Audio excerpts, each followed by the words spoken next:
Time to have a conversation. It's never what you wanna hear. It's funny how much words can hurt you, even after all these years. I wanna make an observation about how you tear your world apart. There's a lot of information over the past few weeks coming out regarding this new coronavirus. We know it's come out from China, and we know it's now affected the whole world. In this brief video, I'm going to show you a quick 5-point plan of what you could do to minimize the risk of you getting infected with the coronavirus. Avoid individuals who have got the flu or are suffering with a cold. The coronavirus is transmitted through droplets and is not airborne, and therefore you have to come into contact with these droplets that are infected with the virus before you can catch that virus. If you have any underlying illnesses like asthma, diabetes, heart problems, make sure that they are now under control, because these illnesses can make your system weaker, making you more vulnerable to picking up the virus. All you need is something as simple as one of these. A packet of tissues. If you're going to sneeze, sneeze into a tissue, catch it, and then put it in the bin. There's a lot of discussion at the moment around whether masks are effective with regard to the coronavirus. I've seen people walking around with masks like these, the surgical masks, and I've also seen people wearing these, which are the kind of masks that builders wear. Neither of those masks are effective. They don't have a good seal, and if anything, all you will end up doing is touching your face more often, which will end up putting you at higher risk of getting an infection.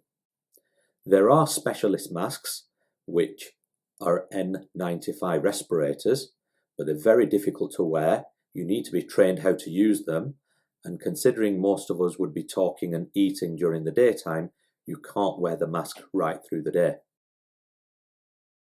And most effective thing you can do to combat the coronavirus is to wash your hands with soap and water. The surface of the virus is a fatty surface, and soap and water manages to break down the virus and kill it. As well as soap and water, if you are out and about, it's useful to carry one of these little bottles, which will help clean your hands if you feel that you've been in contact with an area that may be infected. I'm going to show you how to clean your hands. It's the same technique with this gel as it is with soap and water. This is the technique to clean your hands with soap or water or with gel. Showing you with the gel, take a bit of gel in your hand. Step 1, rub the palms together. Step 2, fingers on both sides, back of the hands.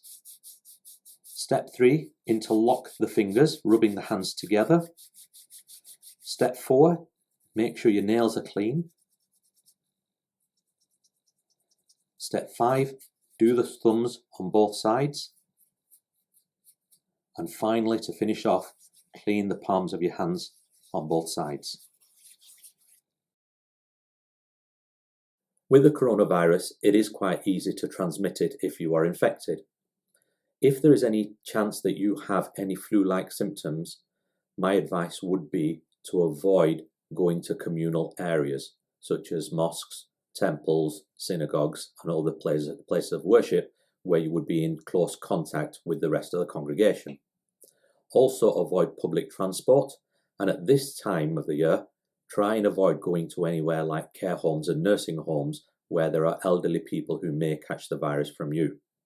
Now, if you think you have a viral infection, do not go to your GP surgery and do not go to the A&E department at your local hospital. Going to either the GP or the hospital will put everybody who works in those institutions at risk, but it will also put other patients who are already there with illnesses at risk. From home, ring 111, who will take your history and provide you advice on what you should do next. It's time to have a conversation. Give it up. I'm never gonna hold you up. You've always been afraid of love. It's time to have a conversation. conversation.